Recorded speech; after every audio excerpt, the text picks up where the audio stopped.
Jean-Pierre Bemba tindaki ndeni ni mwana ma ipesa nga poste na défendre yo. Adolphe Mozito balaka kiye et par Kabila poste. Lambert Mende kuta bimite car yo Adolphe Mozito reçoit. Ba pesota ba utiliser bino pour kabwana. Bo kabola bande kuna bino. Na bana ko loba yango mesdames et messieurs. Martin Fayulu kanga manande kona yo Tshisekedi. Lelo to suki wapi. Martin Fayulu a commis ko tâtonner. Oh ça ba tâtonnement politique. Martin Fayulu il faut ça na ba diplomatie mon robot. C'est ce qui fait un homme, un vrai homme politique. Un homme politique il faut ça na ba diplomatie. Martin Fayulu a des diplomates. Mesdames et messieurs, soit niveau Martin Fayulu azobenga ambassadeur accrédité aux États-Unis à la RDC. Alors benga agent de Cooks. Il a fallu du séqué de Chilombo. Vous trouvez ça normal? Bozoïde Martin Fayulu azobenga ministre des Affaires étrangères. Yves Le Drian. Il y a affaires étrangères, il y a France. Azo Bengaye, Asa Tintin, à marionnette. Vous trouvez ça normal? Dans quelle diplomatie au Koloba Bongo? Et ça l'a raté. Il y a un homme qui sa Martin Fayulu. Même Batou oh Bosana Martin Fayulu, Bopese ba conseil. Il faut ça dans le langage diplomatique. Martin Fayulu a émis Lelo. Mesdames et messieurs, Lobi Kabila a yana Congo na mission ya Roboma RDC. Kaka Martin Fayulu yemoko aloba que Kabila sa ndeko na biso congolais. Soki alongwe rovana na mboka na ye kitoko kuto rolia bien. C'est ça, mesdames et messieurs, contradiction. Martin Fayulu a mis sa biso. Ba vidéo ça na otche la bino tout de suite. Alors Jean-Pierre Bemba azoya na Congo pour libérer Congo. Oh Jean-Pierre Bemba nenga zanati bakangaye na kati ya prison 10 ans. Bakangaye pour na souci à Congo. Bakangaye pour na Congo, c'est faux mesdames et messieurs. Boyoka Martin Fayulu Mahambazo Loba, ça n'existe pas. Ça a distraction sur distraction. Tout ça a besoin. Tout simba na biso ba Congolais. Tout ça a besoin moko pour reconstruire Mboka. Mboka moko te et que vous allez reconstruire sauf qui peuple wana bazali na idée moko ya ko faire développer Mboka na bango te. Congo pose à la développer et zo sengelo ko moko unité nationale. Cohésion nationale. Soko zali Congolais. Soko za muta opposition, ça la opposition pour aider le régime en place. Et va nisama solo pour reconstruire Mboka. Distraction Martin Fayulu. C'est ça mesdames et messieurs.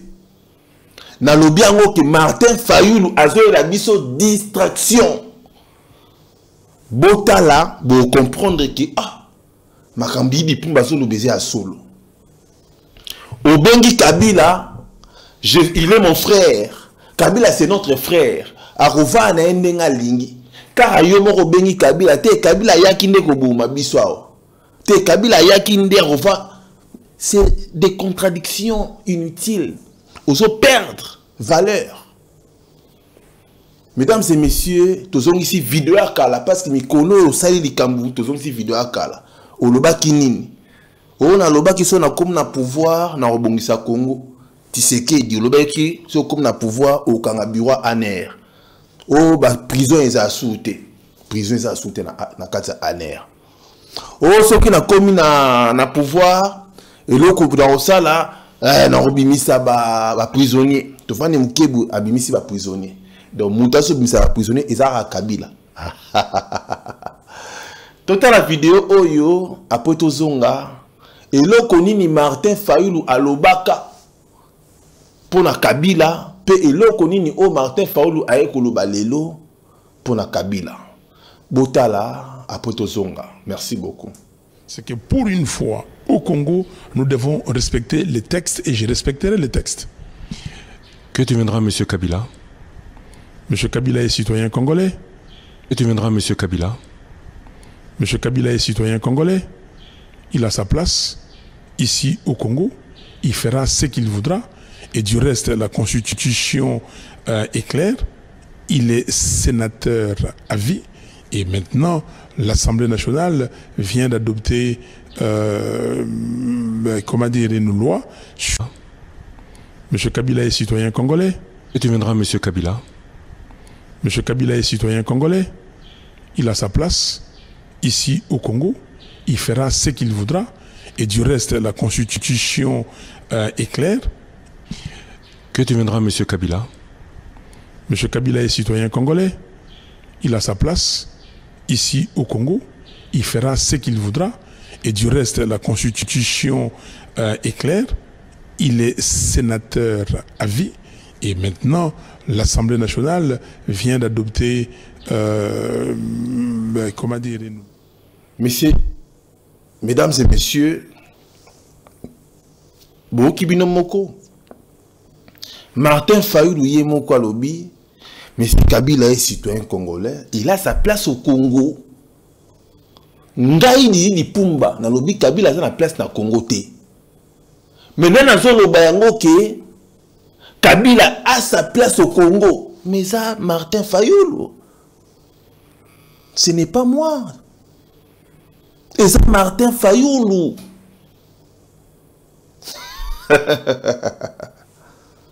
C'est ça, mesdames et messieurs.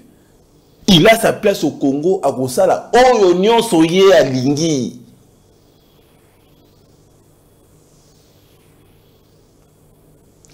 Totika libino sous vidéo oyo Martin Fayulu Yemoko alobeli lelo makambo ya Kabila. Alobeli lelo gouvernement oya Félix Tshisekedi Tshilombo après tozonga to développer yango. C'est comme ça que vous voyez M. Roubero. M. Roubero est là pourquoi? Vous avez compris. En 10 secondes, ça veut dire que ce gouvernement Félix Tshisekedi pose des actes, un nouveau vérité des urnes. Dans l'entretemps, le président de la République, Félix Tshisekedi, pose des actes, un nouveau gouvernement est là. Donc tout ce que vous êtes en train de faire, est-ce qu'on peut dire que les chiens aboient? On vous a dit que M. Félix Antoine Tshilombo n'est pas le président élu de la RDC. Vous voulez que je vous le répète et je vous le répète. Le peuple ne le reconnaît pas. Il fait un forcing qui ne va amener nulle part. C'est Kabila qui continue et le peuple ne veut pas de Kabila. Et nous avons dit que Kabila et Tshisekedi doivent se repentir devant le peuple. Et surtout Tshisekedi, parce que hier, Tshisekedi était avec le peuple. Donc nous demandons à Félix son serment. Et il a dit au peuple qu'il ne les trahira jamais. Et il les a trahis. Donc aujourd'hui, nous lui demandons simplement de demander pardon. Donc il n'y a pas un gouvernement pour nous. Kabila continue dans son système de prédation et il continuera à faire souffrir le Congo. Vous voulez que je vous dise ce que Kabila veut faire? Pourquoi Kabila est ici? Système de prédation et il continuera à faire souffrir le Congo. Vous voulez que je vous dise ce que Kabila veut faire? Pourquoi Kabila est ici?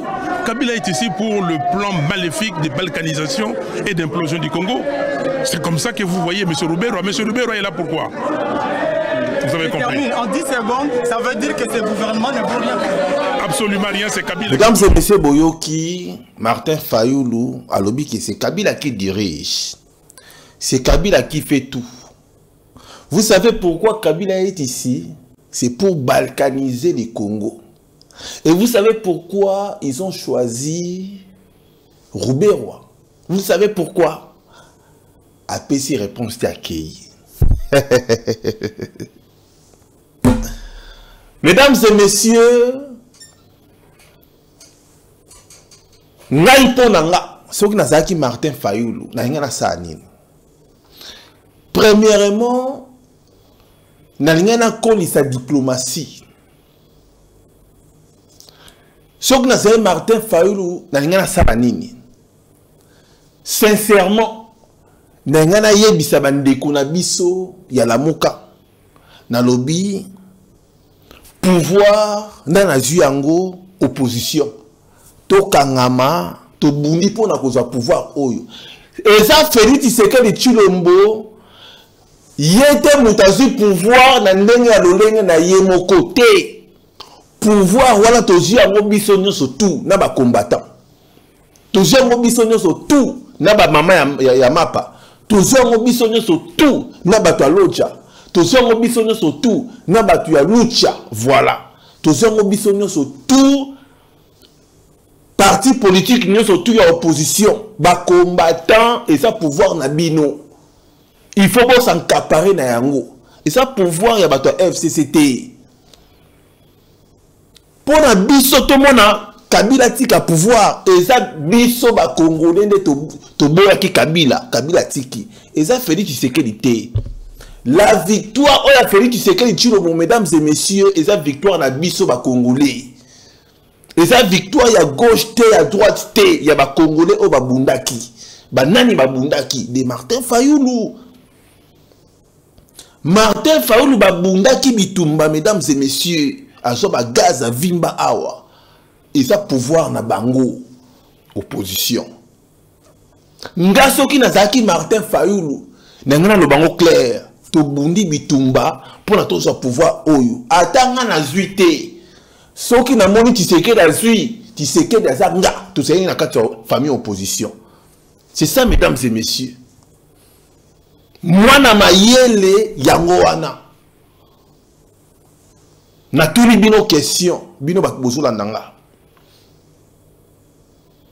Yo sana ndeko na yo, bofana kana ndaku moko. Boswani kaka un jour. Ndeko na yo mususu akei ake gagné 1 milliard de dollars. Yo bando finga ndeko na pas gagné 1 milliard de dollars. Bino tu bosaki na mpiaka. Ndeko na yo ake a gagné 1 milliard de dollars. Approchez boy des famille tombwama. Soki okomi ko finga ndeko na yo ozobi mandoki. Soko komi koloba bilobe la pona ndeko na yo wana ozobi mandoki. Mutu na mutu azana tana ya ko réussir. C'est ça, mesdames et messieurs. Soki nzamba permetta ki angote. Tshisekedi alien à son pouvoir te. Dieu l'a permis. Et ça la bongo. Et loko moko te ekoye ko salema na mokili o soki nzamba permettre te. C'est ça, mesdames et messieurs. Bon, qu'il y a une musique, bon, ceux qui ont job ni wana, ceux qui job 3, ceux qui combien. Et l'autre, mon côté, et qui ont fait les manamokili, ceux qui ne savent pas permettre en côté. Ngai di di pour ma père n'a kufa. Na lila nga. Mais nzambe muta permetta ka pera kende adai. Est-ce que l'on finit nzambe? C'est Dieu qui permet tout. Nzamba yebi. Ndeko nanga propre auti ko kufi la mwana. Mwana kufi. Alors, ndeko nanga na leli, mwana la mukite. Na yebi si petite sœur. Mwana dae. Tukumisa nzambe. Nsamba rozongisa asongisa raso sengi. Martin Fayoulou possibilité eza azwa attend à 2023 kanga mana ndeko na ton son ndeko ko pesa yo Martin Fayoulou tika bilobench kanga mana ndeko na ton son ndeko na akoti ko lo place na 2023 ale Fayoulou zwa kopo otiki ndeko na yo azalanzi azinga mana kamere. Non. nga naza contre ango. Naza contre ango. Ndeko na nga gagné. Eloko tu bande koluka gagné azwi ango. Na kokanga na ye. Ndeko na nga nde nini to zala zala. Ndeko ko buka na te. Soki ndeko na yo azwi vie, a gagné vie. Bo souffra na ye. Et si kamoko bo souffra bo galera ko sala ki gros doté. Lukai. Luka ndeko na yo wana Lukai loba ndeko na ngai te. Yeah. Ata ba twa koseka yo ba seka yo kaka ndeko na yo bongi bo ensemble. Tara tu sais que les siko. Abimisa gouvernement. Oh te gouvernement na saka Kabila mutabimisa ki n'importe quoi. Moi Didi Dipumba en quelque sorte, je dirais Félix Tshisekedi a bien travaillé dans le gouvernement Oyo. Et l'autre cas qui a inquiété Moukié, et ça Rouberois, Ndenga Bimi. Ce que ça a qui Rouberois té, to linga qui les sous c'est pour la mini makasi dans le gouvernement Oyo. C'est ça, mesdames et messieurs. Mais toujours d'informations par rapport à Rouberois. Tout est bien contrôlé, mesdames et messieurs. Tout est bien contrôlé, Rouberois. Mesdames et messieurs, total raka. Lissou, Nicolas, lissou. Le kola oyebi déjà que Moutango yewana. Ndeki toko. Ma bese la ki oyeba te ke Moutou o asala kama be yewana. Le kola toyebi que Moutango sa Rouberois. Makambu o asalaka. Tout ce qui est révélé est sans effet. Nyon se Rouberois salaka ça déjà révélé et ça sans effet, mesdames et messieurs. Toi Roluka ça de koko et simba soute. Vigilance. Makamna lobaki lobby c'était pour vous révéler des choses. Mais le coup là déjà vous comprendre yango. Nyon se Rouberois ko ça sans effet. Na zui d'information belé Rouberois na ça sous contrôle. Les eaux. Félix Tshisekedi Tshilombo na lobiango à la télé. Gouvernement Bimisi. Et fait déjà à Longoli. Ba ancien Djoukoul. À Longoli bango. À Longoli ba Twakala. 85% ya Batwakala ba Longwe. Mais moi je dis bravo Félix Tshisekedi. Bravo Félix Tshisekedi. Martin Fayou na kata discours na ye. Alors boyebi pona nini baponi Rouberois. Batmatuni to yebite, yebisa biso. Oh bolingi na loba. Il fallait loba. Na loba ki yango. Soki Martin Fayou ayebisi biso boye polele. Ke Rouberois aya na Congo pona abalkaniser mboka na biso Congo. Mesdames et messieurs, na ki na rokaba 100 balles. Na rokaba 100 euros. Na pesiango na ba téléspectateurs nanga ba auditeurs nanga ba abonné. Na lobi na sombela bino nini. So bino di Dipumba na mbongo wana Kabila ngwata orphelin. Na rokende na tindi batu nanga ya Kinshasa. Bazui ba caméra na 100 euros. $100 ba pesi penda orphelin. Ata ndeko moko bana o balala na banini. Na osalango. Na osalango. Na ebisi bino vérité je le ferai. Soki Martin Fayou leki na média alobi ke Rouberois bozo mona wana. Abimisi ba vérité na bimisa ki lobi. Mesdames et messieurs, na okaba 100 euros. Oh bon mona beti wana. Aloba yango boye. Rouberois boui.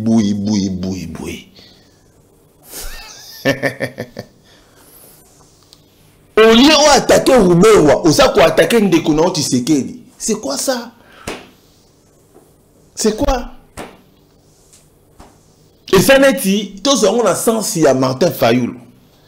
Et ça n'est dit Ndeko na yo bakangi ye na ndako moko boye.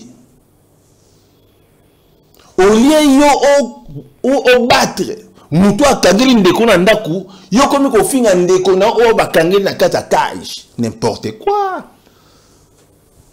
N'importe quoi. Et ça va être ndeko na o bakangeli catch. Tous ont la sens ya Martin Fayulu, sans à réfléchir. Ndeko na yo bakangeli catch. Bakangeli catch boy. Au lieu yo o combattre mutu akangeli catch. Ils ont combattu ndeko na yo wana. Au moni ozui. Oh, ndeko. Au lieu o défendre nga. O combattre mutu akenga catch. Yo comme si ko finganga. C'est que bino mi balende bosa ba complice. C'est ça mesdames et messieurs. Na on nango sous clarté. Martin Fayulu on dirait ta complice na Kabila. On dirait Martin Fayulu a complice na Kabila. Chaque tour, chaque fois, Kabila, c'est pas Kabila. C'est Kabila qui a fait ça. C'est toujours Kabila qui est là. Attends, au sein de la toilette, c'est Kabila. Attends, à la oh, c'est Kabila. Attends, azo menamai. Oh, te kaka, c'est Kabila kaka. Oh. Attends, dans ce coup-là. Oh, te, c'est Kabila. Martin Fayulu. Dosé ko? Dosé. Dosé. C'est ça, mesdames et messieurs. Oh, té. Martin Fayulu bakati sugi. Té, ça a Kabila mutakati sugi. Oh. Aux hommes, a bandoki partout, partout. Bon, remarquez bien, mesdames et messieurs. Moi, na oya mona bandoki par-ci, par-là, par-ci, par-là. Bon, là, la vie n'est bien. Bon, mon aké, azala moi, Babylone, mon boya, c'est la ranabutu. Tant sous inconscient pe. Nous t'aimons grand masola kindoki. Oh, papa, tu robeta sous masola musoute, car Kabila. Kasi to kangama, to sarala poto bengala mutuanati. Au lieu où y a une idée, au commis de combattre ndeko na yo. Non, ce n'est plus clair. Ote, vérité des urnes, baké ko sa na coalition moko dynamique de l'opposition moko boy. Oh, vérité des urnes. Vérité des urnes, na yebisa bino déjà ba vérité en ningi zala. Na yebisa bino déjà. Martin Fayulu ayebi nini ya sala.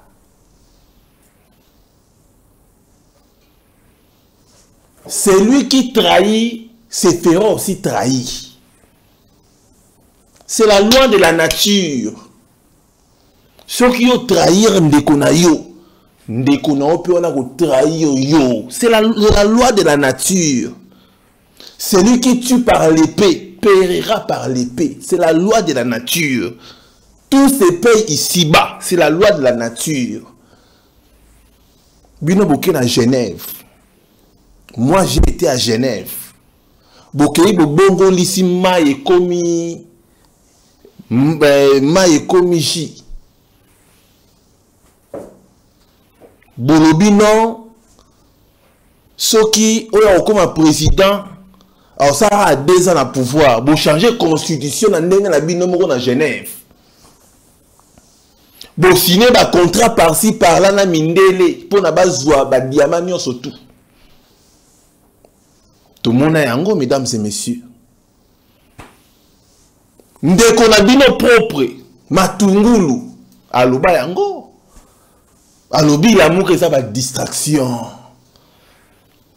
Asenga pardon na réseaux sociaux l'amour que ça va distraction moi Didi Lipumba na salaka na Genève na yebisa bino makambo déjà 1 million de fois mutu oyo azalaki pe à la base pour na ko diviser batu Jean-Pierre Bemba. Mesdames et messieurs, Jean-Pierre Bemba. Yemoko Jean-Pierre Bemba na monorone à Loba. Que moi je vais voter la personne qui a une longue cursus. Ngai na ko voter mutu oyo atanga ba classe kili. Classe eza synonyme ya ko bongate. Classe eza synonyme ya mutu a reçu na vité. classe et ça option oh mutu pas qu'on réussir et ça option classe na place moko ça est base aux 8 mois diplôme d'état OK université ça est base. C'est ça mesdames et messieurs. Mais kotanga ba ki doctorat ba français kili et ça nango et ça raka ba benga ngo ko bakisa connaissance. Et ça nango qui spécialiste qui spécialise même au côté.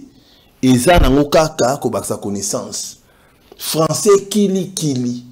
Tout ça na bango na kati ya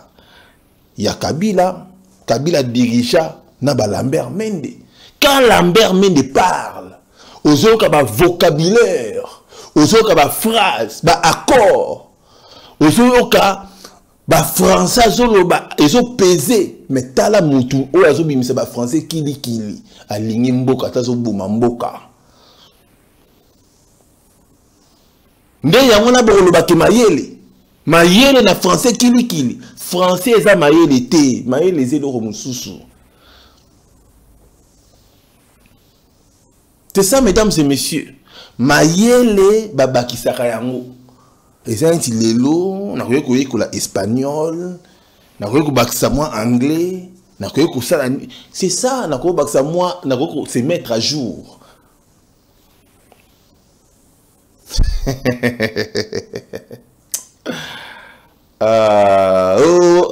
Yepena sa mayeli yepena tanga tu sais que da tanga te kuta na diplôme d'état te et ça libisoni. Moi personnellement Didi Dipumba na besoin mutoa sur la spécialiste de ce caninte à la kakana esprit patriotique à la kana esprit patriotique ya ko linga Congo il y a qu'à faire valoriser Congo. Un point, un bar. Un point, un trait. Ce que tu sais qu'est dit, c'est pour reconstruire, valoriser les Congolais. Moi, Didi Dipumba, je me limite là, je dis bravo à Félix Tshisekedi. C'est ça, mesdames et messieurs. Ce qui Fayoulou, à l'Obingaï na lingi Congo 2023. Tu revoté où est le problème? Oh, il y a haine. Il y a haine. Ndeko na yo azui. Yo zuité.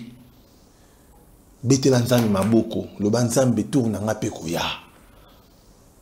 Tango komi ko finga ndeko no wana et komi jalousie. Oh, tu sais qu'il doit demander pardon au peuple congolais. Mais Makambo Bossa à Genève. Est-ce que Bossa a pardon? Makambo Bossa à Genève. Mesdames et messieurs, Balinga qui va Bomabiso à Genève. Et ça, trahison contre la nation. Vous avez trahi la nation. Vous voulez changer la constitution.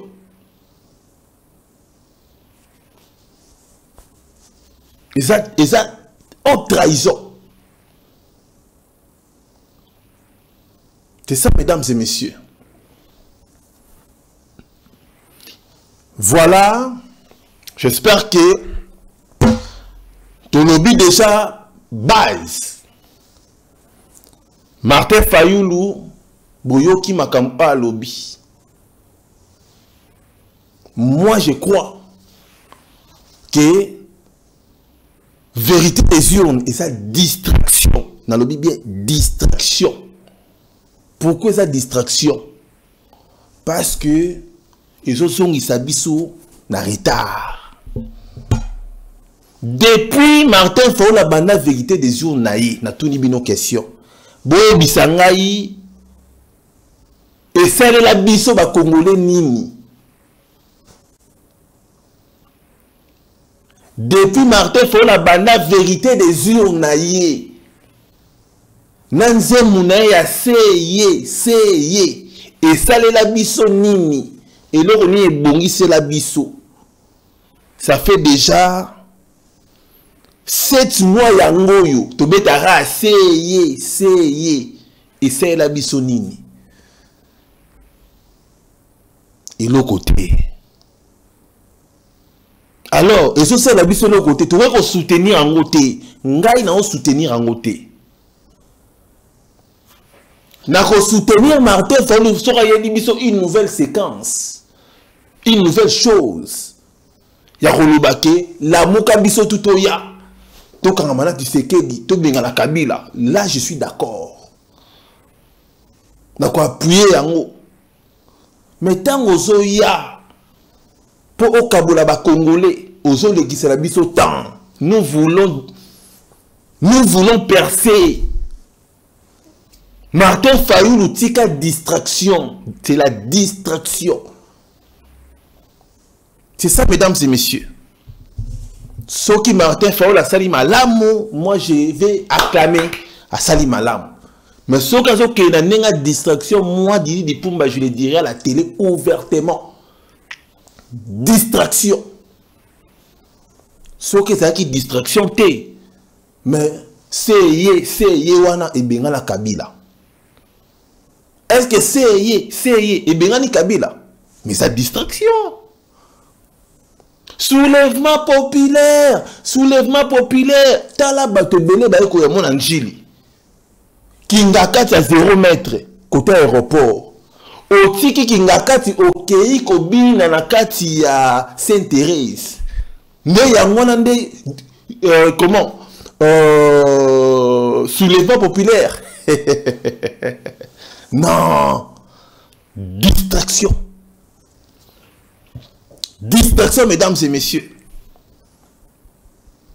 2 fois, 3 fois, voire même temps, Bemba yi talabatu. Bemba.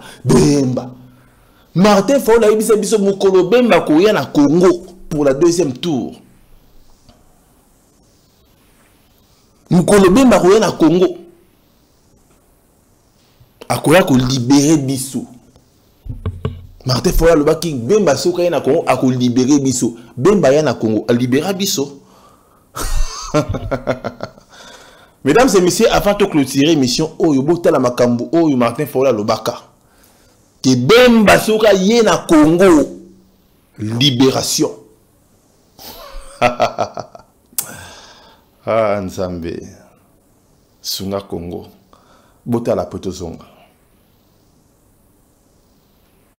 Les combats qu'il s'est donné, Jean-Pierre Bemba a passé 10 ans en prison, inutilement, pour la libération du peuple congolais. Et d'ailleurs, son combat de la vérité des urnes, les combats qu'il s'est donné, Jean-Pierre Bemba a passé 10 ans en prison, inutilement, pour la libération du peuple congolais. Et d'ailleurs, son parti s'appelle Mouvement de libération du Congo. Il rentre ici pour libérer ce pays, pour que nous tous, nous mettions au combat de la vérité des urnes, les combats qu'il s'est donné, Jean-Pierre Bemba a passé 10 ans en prison, inutilement, pour la libération du peuple congolais. Et d'ailleurs, son parti s'appelle Mouvement de libération du Congo. Il rentre ici pour libérer ce pays, pour que nous tous, nous mettons ensemble. Mesdames et messieurs, ce n'est pas normal. Makamu Oyo Martin Fayulu Zoloba. Jean-Pierre Bemba n'a pas passé 10 ans à la CPI pour la libération du Congo. C'est faux. Qui ne savait pas que Jean-Pierre Bemba tinda ba troupe armée na ye na kata Centrafrique, ba boma batukuna. Tant yo ba soda na yo, ba soboma batu. Jean-Pierre Bemba, il était un rebelle. Il y a MLC. MLC, c'est qui parti, il y a rébellion à l'époque. Babomara Batu na kata Congo. Qui ne le sait pas? Jean-Pierre Bemba. Jean-Pierre Bemba, un ancien rebelle. Nani oya soutena Jean-Pierre Bemba. Museveni Zanani, président ya Ouganda. A financé Jean-Pierre Bemba, l'objectif ko attaquer Laurent Désiré Kabila. Jean-Pierre Bemba Zimindouki na ya ko attaquer Laurent Désiré Kabila. Ba bouma ba esala ke ba combattre. Qui ne le sait pas? Jean-Pierre Bemba kota prison pour la biso libération na biso. Libérer le Congo parce Mesdames et messieurs, il ne faut pas des fois tous à la sentimentaliste. Oh, Jean-Pierre Bemba, s'il vient au Congo, il va libérer ces pays. Mais non, Martin Fayulu. Mais non, il va libérer. Il a libéré quoi? Ayebo Akisina Gemena, Akei Kota là-haut, Tebokati ba Banzete Nanga. Mesdames et messieurs, c'est ça libérer les Congos. C'est ça libérer les Congos. Vous se comprendre? Oh, Jean-Pierre Bemba ko libérer Bisso. Non, ce n'est pas ça la libération. Tolo bate. Nous n'avons plus besoin de distraire Batou. Oh, c'est non. Et que personne ne se le roté. Oh, vérité des yeux. Tout ce qu'il y a. Bokangamana, tu sais, qui dit Bofimbana, Bati, on n'a pas ça Lungu FCC. Bino Batolamuka Bosa déjà. Bokangama. Majorité à Sikat. Il faut le banc na télé pour vous comprendre. Oh. Merci beaucoup, mesdames et messieurs. Dossier Ilunga Oyo, Teako Lubelango, prochainement, aussi moins temps. Nakati ya Beni. Basoda ya FARDC ba boto li bango minduki pa ba milicia mai. Donc yo soda aussi munduki no boué ba militaire a mai ba boto li bango minduki. Makambo elekanaka na Congo. Un soldat bien formé ba boto no munduki ta. Donc ba boto li bango minduki et ko sala ke voilà, bazole là que les miliciens ont mai sur beti bango masasi so bangote. Donc voilà, dossier peut au développer prochainement. Tout ce moi mingi, te remercie bino, bon comprendre biso, mesdames et messieurs, tout ça wana pour intérêt à Congo. Tout ça wana té, tout ça wana tété, tout ça awate. C'est la fatigue. Tout ça awate pour nous défendre les individus. On défend le peuple, les Congolais sont en danger, nous devons les défendre. Nous devons défendre notre pays. Nous devons être ensemble pour dégager les ennemis. C'est ça la solution. Ceux qui tous ensemble étaient, boutique à la distraction. Oh, vérité, machin. Mesdames et messieurs, et sa distraction. Nous avons l'expérience. Bissot, tout ça, on a l'expérience. En 2006, tout ça, vérité des Sion, en 2006. En 2011, tout ça, distraction.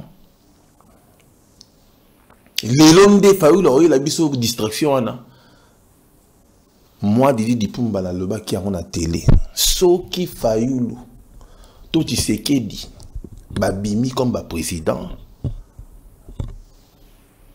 na robeta maboko.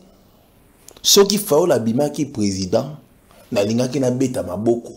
Soki tu sais que da sala qui m'a remboursé Fayulu la zo sala, na linga qui na télémé na indi na télémé li Fayulu lelo. Ninga loba tu sais que lo sa motema mabe, kanga mana ndeko na yo Fayulu. J'allais avoir le même discours. J'allais parler de la même façon. C'est ça. Il n'y aura pas une contradiction. Je vais rester la même personne. Vérité en Rwanda. Zambalola apambola bino. Le Congo sera libéré, mesdames et messieurs, ayez la foi. Tout ça na kondima. Moi j'y crois, moi. Nandima ke mboka na biso un jour ebonga. Nazolanda batu te mboke ko bonga te, mboke ko bonga. Au nom de Dieu. Au nom ya Kolo a créé mokili nzambe na bilaka nzambe oyo a créé ngana yo mboka wane ko bonga mais ceux qui ont un discours mboka ko bonga te mboka ko bonga oh ba investisseur ba roya te ba roya so moni journaliste bandi o te mboka na pena esili ekei te mboka ekei te mboka eza na ekei te eza o te esili pena pona ba congolais pena mutapasi te oza mutapasi te eza ne situation ya lelo lobe ko changer